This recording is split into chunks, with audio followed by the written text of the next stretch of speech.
Jharkhand block सभागृह परिसर में झारखंड बीडीओ पुरुषोत्तम मिर्धा सभापतित्व में ब्लॉक स्तरीय स्वाधीनता दिवस 2024 पालन निमंते प्रस्तुति बैठक अनुष्ठित हो जाइछि।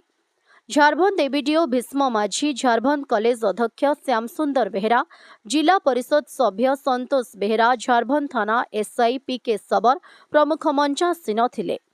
ଏହି ବୈଠକରେ ବ୍ଲକ ସ୍ତରୀୟ ସ୍ୱାଧୀନତା ଦିବସ ପାଳନ ପାଇଁ ପଡ଼ିଆ ସାଜସଜ୍ଜା, ପୁରସ୍କାର ତଥା ଆନୁଷଙ୍ଗିକ ବ୍ୟବସ୍ଥା ପାଇଁ ସମସ୍ତେ ମିଳିମିଶି ଏହି ମହାନ ଦିବସକୁ ପାଳନ କରିବା ପାଇଁ ଆଲୋଚନା ହୋଇଥିଲା। ଚଳିତ ବର୍ଷ ବ୍ଲକ ମୁଖ୍ୟାଳୟରେ ଥିବା ସମସ୍ତ ଶିକ୍ଷା ଅନୁଷ୍ଠାନ ପୂର୍ବ ବର୍ଷ ଭଳି ନିଜ ନିଜର ଅନୁଷ୍ଠାନରେ ସ୍ୱାଧୀନତା ଦିବସ ପାଳନ କରି ସକାଳ 8ଟା ସୁଦ୍ଧା ବ୍ଲକ ପଡ଼ିଆକୁ ପହଞ୍ଚିବା ପାଇଁ ନିର୍ଦ୍ଧାରିତ ହୋଇଛି। समस्त शिक्षा अनुष्ठान प्यारेड, वक्तृता, गीत, नृत्य प्रतियोगिता भाग नेबा पई प्रस्तुति विषय रे आलोचना होइथिला। एही बैठक रे एबीईओ महेंद्र प्रधान, एबीईओ पंडा, एएसआईएस के बारिक, कॉलेज पीटी छत्रपाल गिरी, बीएसएसओ आशीष कांडलाना तथा विभिन्न विभाग अधिकारी सहित प्रधान शिक्षक माने उपस्थित थिले। आमर झारखंड ब्लॉक स्तरीय स्वाधीनता दिवस 78तम दिवस पालन उपलक्षे गोटे प्रस्तुति बैठक बसी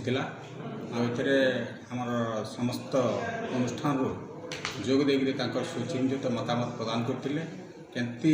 आमर भल हिसाब से पालन करवा सेटा उपरे पुंखानुपुंख आलोचना होता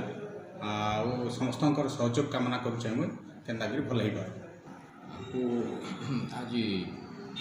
ब्लॉक वीडियो महाशय प्रस्तुति बैठक डाकी जेनता ये वर्ष अन्य वर्ष अपेक्षा भल हो पार्बा से लगी समस्त मत लगे मतामत दिखाई मुझे भावुचे ये वर्ष सबुठारु भल हिसाब से जेन कृति छात्र छात्री माने रहे एथर भल प्राइज दिया